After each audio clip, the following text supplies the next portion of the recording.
राहुरी व बारामती या दोनही मतदारसंघात निवडणूक लागली आहे। या दोनही ठिकाणी वंचित बहुजन आघाडी उमेदवार देणार असून ही निवडणूक आम्ही पूर्ण ताकदीने लढवणार आहे।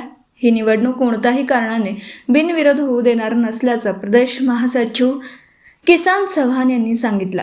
ते राहुरी येथील ज्येष्ठ नागरिक हॉल येथे आयोजित पत्रकार परिषदेत शुक्रवार 20 मार्च रोजी बोलत होते।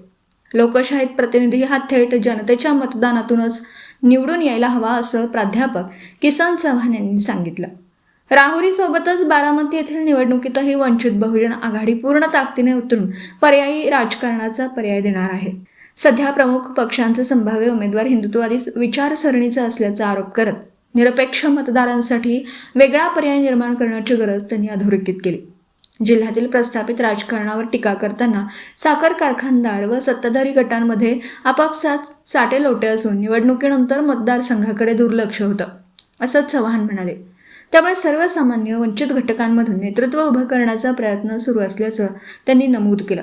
श्रद्धेय बाळासाहेब आंबेडकर यांच्या नेतृत्वाखाली संघटनात्मक बांधणी सुरू असून मर्यादित साधनसामुग्री असूनही कार्यकर्त्यांच्या बळावर लढत उभी केली जाईल असा विश्वास त्यांनी व्यक्त केला।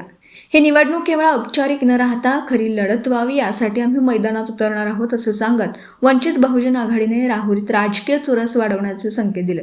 यावेळी दक्षिणचे जिल्हाध्यक्ष योगेश साठे, उत्तर नगर जिल्हाध्यक्ष संतोष चोळके, वंचित बहुजन आघाडी प्रणित एकलव्य आघाडीचे अध्यक्ष अनिल जाधव, जिल्हा महासचिव मधुकर साळवे, राहुरी तालुकाध्यक्ष बाळासाहेब जाधव, जिल्हा संघटक सुधीर ठोंबे, जिल्हा सचिव बाबा साठे, अमजद पठाण, जिल्हा संपर्क प्रमुख पिंटू नाना साळवे, तालुका महासचिव पंकज पलघडमल, आबा कदम, भारत जगधने, राजू खान, सादिक पठाण, चांद पठाण आदींसह पदाधिकारी व कार्यकर्ते उपस्थित होते। दीपक साळवेसह योगेश पवार, न्यूज 14 राहुरी।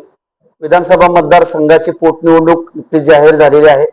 या निवडणुकीच्या पार्श्वभूमीवरती आज वंचित बहुजन आघाडीचे आमचे सगळे या विभागाचे पदाधिकारी, दोन्ही जिल्ह्याचे अध्यक्ष, महासचिव, तालुका अध्यक्ष आमची बैठक होत आहे। या पत्रकार परिषदेला संबोधित करत असताना या निवडणुकीमध्ये वंचित बहुजन आघाडी निवडणूक लढवणार की नाही लढवणार अशा पद्धतीचा, मुळातच निवडणूक होणार की बिनविरोध होणार अशा पद्धतीच्या वावड्या बऱ्याच दिवसापासून या भागामध्ये सुरू आहे। आणि म्हणून वंचित बहुजन आघाडीच्या राज्य कार्यकारिणीने हा निर्णय केलेला आहे की दोन्ही पोटनिवडणुका ज्या आहेत, बारामती आणि राहुरी, या दोन्ही पोटनिवडणुका लढवायच्या आहेत। या निवडणुकीमध्ये वंचित बहुजन आघाडीचे उमेदवार असणार आहेत, कारण कोणती निवडणूक त्यातही विधिमंडळामध्ये जाणारा सदस्य आहे तो बिनविरोध जाता कामा नये। पण इथं चालू आहे की इथं बिनविरोध पाठवायचं म्हणून। इथल्या आता जी पोटनिवडणूक आहेत इथं जे काही उमेदवार आहेत बीजेपीचे आणि दुसरे पण जे संभाव्य उमेदवार दिसत आहेत आम्हाला, ते दोघंही, एकाची तर जाहीरपणे हिंदुत्ववादाची भूमिका आहे प्रखरपणे, दुसऱ्याने देखील अलीकडच्या काळामध्ये आपला चेहरा बदललेला आहे। आणि मग जर दोन्ही उमेदवार हिंदुत्ववादीच असतील तर या भागामधला जो धर्मनिरपेक्षवादी मतदार आहे त्यांनी मतदान करायचं कुणाला, या उद्देशाने आणि लोकशाहीमध्ये विधिमंडळासारखी निवडणूक जी आहे ती बिनविरोध होता कामा नये। आणि म्हणून वंचित बहुजन आघाडी राहुरी पोटनिवडणुकीमध्ये आम्ही उमेदवार देणार आहोत, कारण हा जिल्हा आहे, हा प्रस्थापितांचा जिल्हा